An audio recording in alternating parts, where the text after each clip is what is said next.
Պարոն Սողոմոնյան, քաղբանտարկյալների թեման մնում է օրակարգային, այսօր դեռ անազատության մեջ է գտնվում ազգային բարերար Սամվել Կարապետյանը,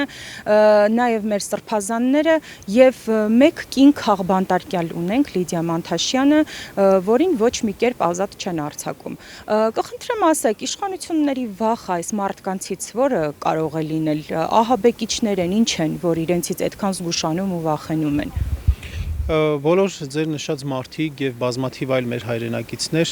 ովքեր որ այսօր կալանավորված եւ նաեւ ազատազրկված նրանցից ոմանք, ինչպես օրինակ Միքայել Սրբազանն է, վիճակում են գտնվում, աննախադեպ է քանակությունը կալանավորների եւ ազատազրկյալների այսքան քաղաքական դրդապատճառներով ազատազրկվածների եւ կալանավորվածների հատկանշական է, որ երկու տեղ Երևանում եւ Բաքվում եւ երկու տեղել այն մարդիկ են, ովքեր որ պայքարել են պարզապես հայրենիք ունենալու համար, պետություն ունենալու համար, արժանապատվություն ունենալու համար եւ դրա արդյունքում հայտնվել են, դրա հետևանքով հայտնվել են բանտերում եւ որքան էլ այսօրվա իշխանությունները ձևեր են թափում, թե Բաքվի հետ երկխոսում են հայ ռազմագերիներին, պատանդներին ազատ արձակելու կամ Հայաստանին փոխանցելու ուղղությամբ մենք այստեղ չենք տեսնում իրական աշխատանք Բաքվից հայ ռազմագերիներին եւ պատանդարված անձանց ազատելու ուղղությամբ մենք չենք տեսնում որևէ շարժ, որևէ աշխուժություն, միջազգային ներգրավվածություն, ինչ որ մեկ առ մեկ երբեմն այսպես արկայծող հերթապահ հայտարարություններից անդին չի անցնում։ Մի շատ հակառեկորդային ցուցանիշ էլ այսօր կա, որ Հայաստանի Հանրապետությունում կալանավորների թիվը գերազանցում է ազատազրկվածներին։ Սա վկայում է այն մասին, որ կալանքը օգտագործվում է ոչ թե իրապես ելնելով դատավարական, հետաքննական նպատակներից, որպեսզի իրականացվի արդար անկողմնակալ ճիշտ հետաքննական վիճակ, այլ կալանքը օգտագործվում է որպես պատիժ այն մարդիկ, ովքեր որ կալանավորված են, իրենց արած արտահայտության կամ գործած քայլի համեմատ նախ նրանց մեծագույն մասը ընդհանրապես չպետք է հետապնդման ենթարկվեր, քրեական հետապնդման ենթարկվեր, բայց այդուհանդերձ էլ առերևույթ նրանց վերագրվող հանցանքները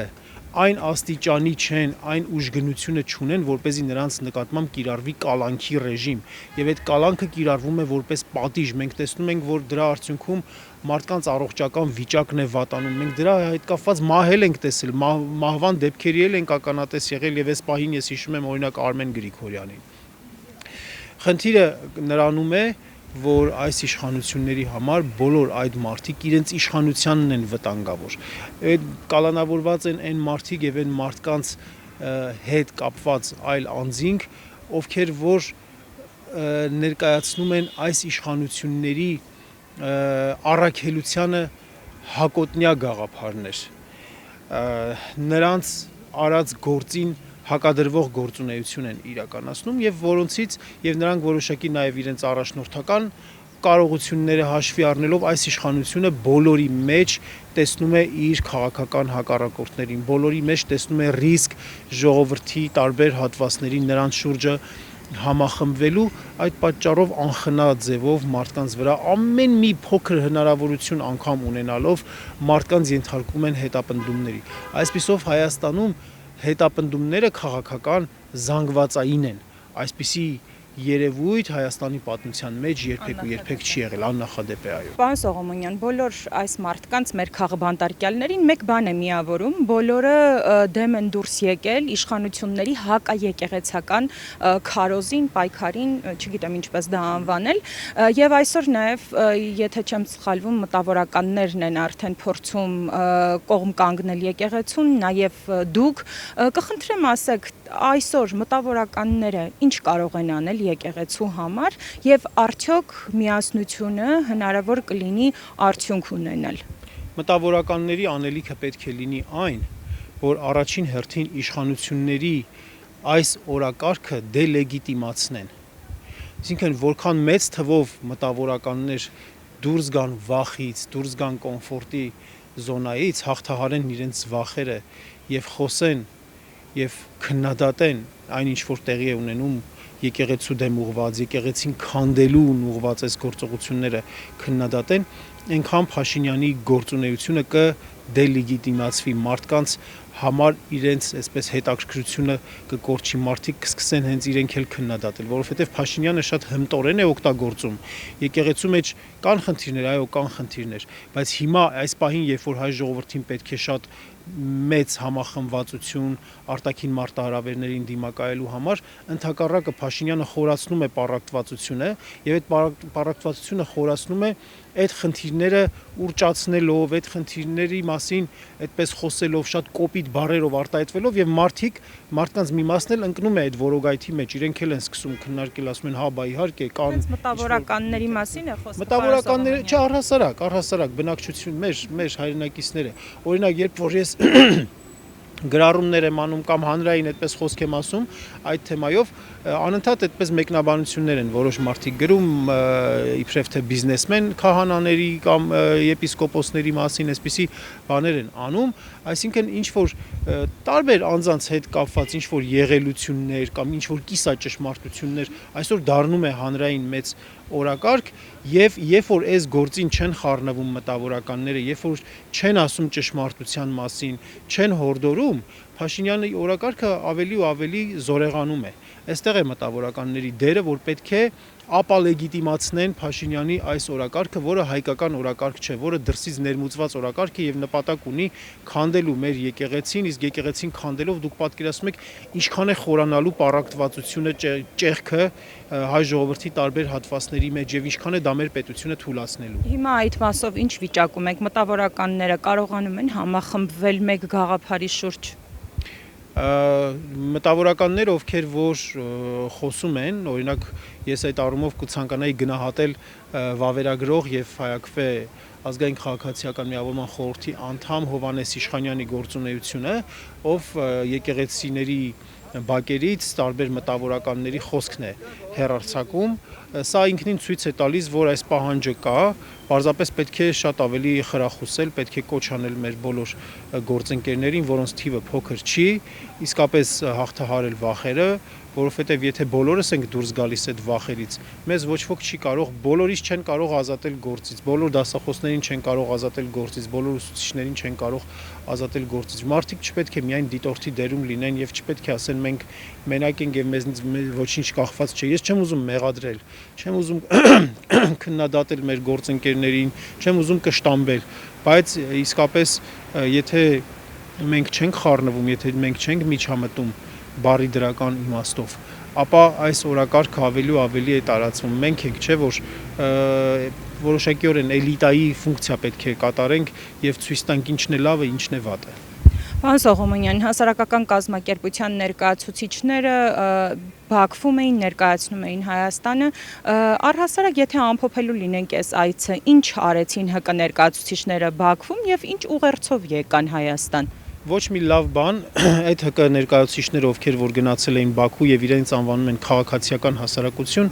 դա քաղաքացիական հասարակություն չէ։ Ես ուզում եմ հիշեցնել դասական առումով քաղաքացիական հասարակությունը այն ինստիտուտներն են, այն կազմակերպություններն են, ինքնակառավարվող, ինքնակարգավորվող այն ինստիտուտներն են, ում գործունեությունը միտված է մարդու իրավունքների պաշտպանությանը, պետության կոպիտ միջամտություններից, պետության կոպիտ գործողություններից, պետության ոտնահարումներից մարդու իրավունքների պաշտպանությանը։ Այնինչ անում են այս մարդիկ Բաքվում, մարդու իրավունքների պաշտպանության հետ որևէ կապ, որևէ առնչություն չունի, որովհետև հենց Բաքվում նախ հայերի իրավունքներն են ոտնահարվում, հայ ռազմագերիների կյանքի իրավունքն է հարցականի տակ դրված, Վիգեն Էլջեքյանը մահվան եզրին է կանգնած, Ռուբեն Վարդանյանը անցած տարի սովամահության, այսպես հացադուլի միջոցով այդ բողոքը արտահայտելու։ Շատ անարդար բաներ են տեղի ունենում մարդկանց նկատմամբ, մարդիկ ցմահ են դատապարտվում, մարդիկ 19-20 տարվա ազատազրկման են դատապարտվում մի բանի համար, որ մարդիկ պարզապես ժողովրդի ինքնորոշման իրավունքին տեր են կանգնել եւ այդ գործունեությունը փաստորեն իրենց վրա պատասխանատվություն են վերցրել մարդկանց հավաքական իրավունքները, տվյալ պարագայում Արցախի ժողովրդի ինքնորոշման իրավունքը իրացնելու համար եւ դրա համար նրանք այսօր պատժվում են, իսկ այդ քաղաքասարակություն կոչվածը բնավ ձայն չի հանում այդ ուղղությամբ։ Եվ բացի այդ, Բաքվի ռեժիմը բռնապետական ռեժիմ է, դասական բռնապետություն է այնտեղ։ Այնտեղ ազատ մամուլ չկա, այնտեղ ազատ կապ չունի, խաղաղություն չէ սա խաղաղություն չէ, սա ստորացուցիչ հանգամանքներ են, ստորացուցիչ վիճակներ են, այնտեղ ազատ մամուլ չկա, այնտեղ քաղաքացիական հասարակություն չկա, այնտեղի քաղաքացիական հասարակության ներկայացուցիչներից մեկը, որ եկել էր այստեղ, կհիշեք, այդ կինը այն աղավնի բռնողներից մեկն էր եղել Լաչինի միջանցքը փակելու, որի արդյունքում որ արցախցիները բլոկադայի են ենթարկվել, 9 ամիս շարունակ սովի ճիրանների մեջ են գտնվել։ Հիմա դա այդպիսի մարդը, այդպիսի ադրբեջանցի պսևդոքաղ հասարակության ներկայացուցիչը կարելի է նրան հայ քաղ հասարակության ներկայացուցիչը համարի գործընկեր եւ միասին ինչ որ խաղաղության օրակարգ կառուցեն։ Հասկանալի է, չէ, որ այդպիսի քաղ հասարակությունը, որը որ կա Ադրբեջանում, նրանք հենց անմիջապես պետության կցորդն են, պետության բռնապետական իշխանությունների թելադրածը, պարտադրածը իրականացնում են եւ այդ իրենց գործունեության նպատակը Հայաստանի Հանրապետության չգոյությունն է, հայության ցեղասպանությունն է եւ 150,000 մարդ այսօր բռնի տեղահանվել է, էթնիկ զտման է ենթարկվել եւ չի ապրում իր հայրենիքում, Ադրբեջանի այդ քաղ հասարակություն կոչվածը չի խոսում այդ մասին, չի բարձրացնում այդ հարցը, իսկ Հայաստանի քաղ հասարակությունը մանիպուլատիվ կերպով ասում է, եթե մենք բարձրացնենք Արցախի վերադարձի հարցը, Արցախի ժողովրդի վերադարձի հարցը, ապա ադրբեջանցիները հայելային կերպով բարձրացնելու են այսպես կոչված ադրբեջանցիների վերադարձի հարցը, ոչ, դա դրա համարժեքը չի։ Արցախցիների վերադարձի համարժեքը այն է, որ էթնիկ ադրբեջանցիները գալիս են օրինակ, ասենք, Կովսական, գալիս են Խարվաճար, գալիս են Ակնա եւ այլուր են գալի, դա է դրա համարժեքը։ Ադրբեջանցիների 88-89 թվականներին այստեղից գնացած ադրբեջանցիների գալու համարժեքը այն է, որ այն ժամանակվա հայ փախստականներն էլ վերադառնան։ Թող ուրեմն մեր ականջներին ռուսների ասած լապշա չկախեն։ Սա քաղաքասարակություն եւ ինչքան որ ադրբեջանցիներինն է քաղաքասարակություն ճակերտյալ, այնքան էլ այս մարդիկ են քաղաքասարակություն, որովհետեւ նրանց գործունեությունը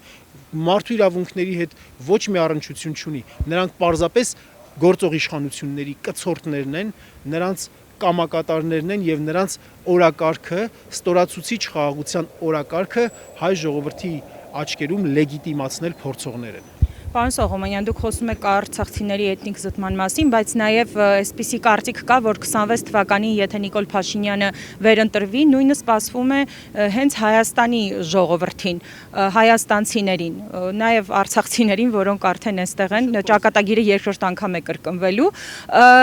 Եվ ասում են, որ թուրքական գործոնը 26 թվականից հետո Նիկոլ Փաշինյանից վերընտրվելուց հետո ավելի մեծանալու է, բայց արդյոք այսօր մենք այդ թուրքական գործոնը, թուրքական նույնիսկ կապիտալը Հայաստանում արդեն չենք տեսնում։ Ես կոնկրետ վիճակագրական թվերի չեմ տիրապետում, որպեսզի ձեզ կարողանամ ասել, այսինչ ֆիրմաները ներդրում են անում, այսինչ ապրանքաշրջանառությունը աճել է կամ նվազել է կամ որևիցե վիճակագրության ես